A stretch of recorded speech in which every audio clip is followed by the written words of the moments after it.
Hey everyone, and welcome to The Explainer. Today we are bringing some serious energy to a topic that governs the vast, dynamic world of global shipping.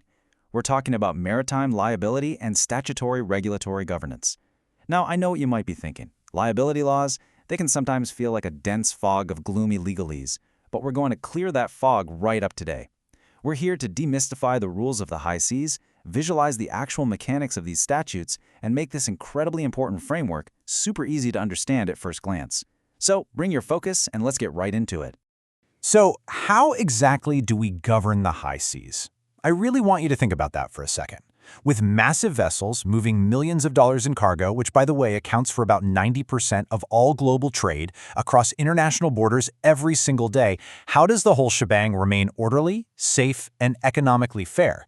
Well, the answer lies in a highly structured set of maritime rules that dictate exactly who is responsible for what and how issues get resolved when things inevitably don't go according to plan.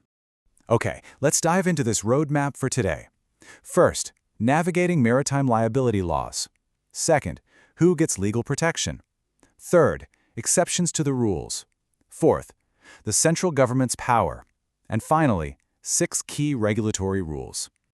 Let's kick things off with Section 1, Navigating Maritime Liability Laws, basically the rulebook for the high seas. When we look at Section 173 of the statute, we really shouldn't view it as restrictive red tape. Instead, it's a fascinating administrative strategy. This section is specifically designed for maritime professionals who are seeking to limit their liability before the High Court. It provides a highly structured mechanism for those needing to procure the release of a vessel or secure the discharge of property or other security rights within India. Basically, it gives these professionals a clear, reliable pathway to address financial and legal hurdles so that global trade can keep moving efficiently. Moving right along to Section 2, Who gets legal protection? This is the who of Section 173. Now, what's really interesting about this slide is how we flipped a dense, double-negative legal paragraph into a straightforward, positive visual checklist. To qualify for these legal protections and limit your liability, you simply need to check one of 3 boxes. 1, you have a habitual residence in India. 2, your principal place of business is in India. Or 3, at the time you invoke these provisions, the vessel in question flies the flag of a state that is party to the Convention on Limitation of Liability for Maritime Claims.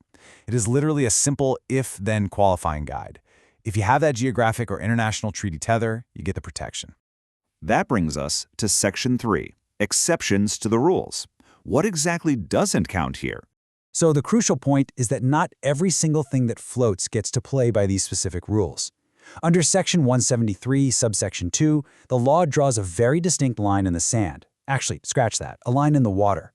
Standard commercial vessels are covered, for sure, but these protections absolutely do not apply to air-cushioned vehicles. So, as undeniably cool as hovercrafts are, yeah, they don't make the cut here. The exclusions also extend to floating platforms constructed specifically for exploring or exploiting the natural resources of the seabed or subsoil. So if you're out there drilling or hovering, you are operating outside of this specific chapter of liability limitation. Keeping these categories clearly separated ensures the rules are applied accurately to standard commercial shipping. All right, let's shift gears to Section 4, the central government's power, the how of Section 174. Let's move to and see how this builds, shifting our focus from the vessels themselves to the actual rulemakers. We're looking at Section 174, subsection 1. The central driving force here is the central government. They are defined as the ultimate authority empowered to make the rules that actually carry out the provisions of this maritime legislation. Because think about it, without an active rulemaking body, the liability limits and protections we just talked about would literally just be words on a page. The central government holds the broad administrative power to write the specific, operational rules that keep this entire system running smoothly and safely. And finally, Section 5, 6 key regulatory rules, breaking down Section 174, subsection 2. And this brilliantly illustrates the 6 specific matters the government can regulate, logically organizing the potential chaos of the seas. Let's walk through the first 3 categories. First up, accidents. The government has the power to set strict timeframes for when a master, ship owner, or agent must report an accident to the Director General. Next, liability limits A. They can set the limits of liability in cases where the broader Maritime Claims Convention doesn't apply. And then liability limits B. They have the specific power to dictate the limits of a ship owner's liability if there's an unfortunate loss of life or personal injury to passengers. It's all about ensuring rapid communication during accidents and clear financial boundaries for injuries and claims. Moving right along to the next set of powers, the government also strictly regulates insurance by determining exactly which insurers, organizations, and forms of financial security are legally acceptable. This ensures everyone is genuinely financially accountable, keeping the industry incredibly robust. Then we have detention. The rules designate the specific competent authority who has the power to detain any vessel, which is absolutely crucial for enforcing the laws we've been discussing. Finally, the general power. This is your catch-all, the authority to prescribe rules for any other matter required by the statute.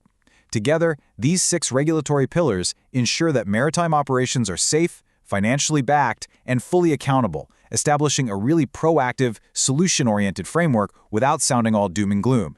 So, as we wrap up this explainer, I want to leave you with a big picture thought to chew on. How do these maritime rules shape the global economy and your everyday life? I mean, from the smartphone in your pocket to the car you drive, international shipping makes modern life possible. And it's these very rules, the structured liability limits, the swift accident reporting, the mandatory financial securities, that keep that massive global engine humming along safely and fairly.